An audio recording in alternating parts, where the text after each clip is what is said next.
Galatia pasal yang kelima, kemerdekaan Kristen.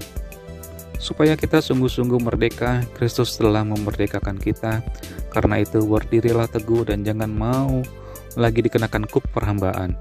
Sesungguhnya aku, Paulus, berkata kepadamu, jikalau kamu menyunatkan dirimu, Kristus sama sekali tidak akan berguna bagimu.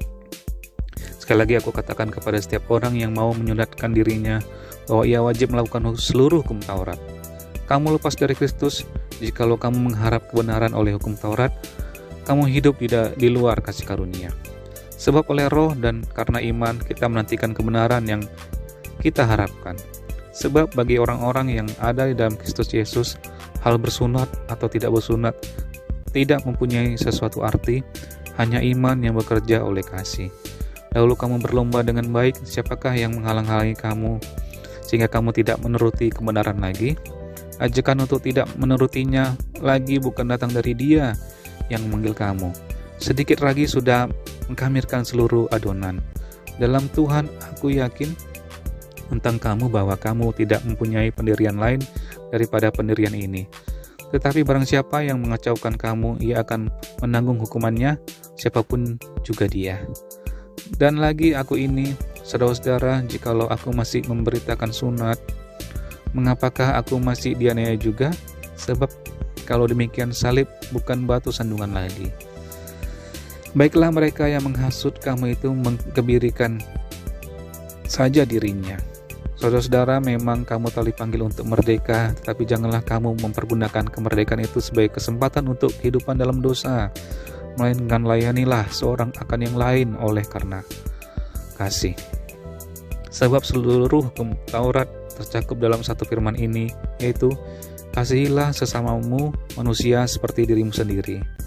Tetapi jikalau kamu saling menggigit dan saling menelan, awaslah supaya jangan kamu saling membinasakan. Ayat ke-16, hidup menurut daging atau roh. Maksudku ialah, hiduplah oleh roh, maka kamu tidak akan menuruti keinginan daging. Sebab keinginan daging berlawanan dengan keinginan roh, dan keinginan roh berlawanan dengan keinginan daging, karena keduanya bertentangan, sehingga kamu setiap kali tidak melakukan apa yang kamu kehendaki. Akan tetapi jikalau kamu memberi dirimu dipimpin oleh roh, maka kamu tidak hidup di bawah hukum Taurat. Perbuatan daging telah nyata, yaitu percabulan, kecemaran, hawa nafsu, penyembahan berhala, sihir, perseteruan, perselisihan, iri hati, amarah, kepentingan diri sendiri, percideraan, roh pemecah, kedengkian, kemabukan, pesta pora, dan sebagainya. Terhadap semuanya itu kuperingatkan kamu seperti yang telah kubuat dahulu, bahwa barang siapa melakukan hal-hal yang demikian, ia tidak akan mendapat bagian dalam kerajaan Allah. Tetapi buah roh ialah kasih, sukacita, damai sejahtera, kesabaran, kemurahan, kebaikan, kesetiaan, kelemah lembutan, penguasaan diri. Tidak ada hukum yang menentang hal-hal itu. Barang siapa menjadi milik Kristus Yesus, ia telah menyelipkan daging dengan segala hawa nafsu dan keinginannya. Jikalau kita hidup oleh roh, baiklah hidup kita juga dipimpin oleh roh. Dan janganlah kita gila hormat, janganlah kita saling menentang dan saling mendengki. Galatia pasal yang ke-6, saling membantulah kamu. Saudara-saudara, kalaupun seorang kedapatan melakukan suatu pelanggaran, maka kamu yang rohani harus memimpin orang itu ke jalan yang benar dalam roh lemah lembut, sambil menjaga dirimu sendiri, supaya kamu juga jangan kena pencobaan. Bertolong-tolonglah menanggung bebanmu, demikianlah kamu memenuhi hukum Kristus. Sebab kalau seorang menyangka bahwa ia berarti, padahal ia sama sekali tidak berarti, ia menipu dirinya sendiri.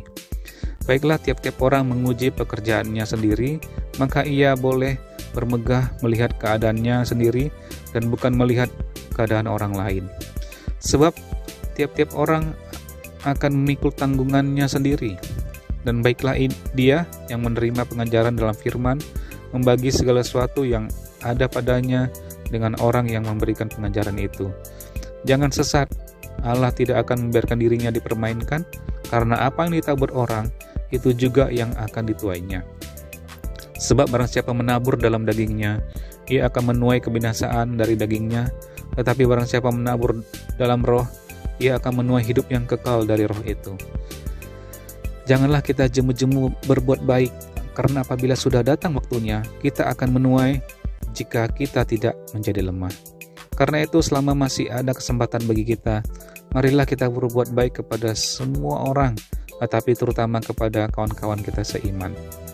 Ayat 11, peringatan dan salam. Lihatlah bagaimana besarnya huruf-huruf yang kutulis kepadamu dengan tanganku sendiri. Mereka yang secara lahiriah suka menonjolkan diri, merekalah yang berusaha memaksa kamu untuk bersunat hanya dengan maksud supaya mereka tidak dianiaya karena salib Kristus. Karena mereka yang menyunatkan dirinya pun tidak memelihara hukum Taurat, tetapi mereka menghendaki supaya kamu menyunatkan diri agar mereka dapat bermegah atas keadaanmu yang lahiriah. Tetapi aku sekali-sekali tidak mau bermegah selain dalam salib Tuhan kita Yesus Kristus, sebab olehnya dunia telah disalibkan bagiku dan aku bagi dunia. Sebab bersunat atau tidak bersunat tidak ada artinya, tetapi menjadi ciptaan baru, itulah yang ada artinya. Dan semua orang yang memberi dirinya dipimpin oleh patokan ini, turunlah kiranya damai sejahtera dan rahmat atas mereka dan atas Israel milik Allah. Selanjutnya, janganlah ada orang yang menyusahkan aku, karena pada tubuhku ada tanda-tanda milik Yesus. Kasih karunia Tuhan kita Yesus Kristus menyertai roh kamu, saudara-saudara. Amin.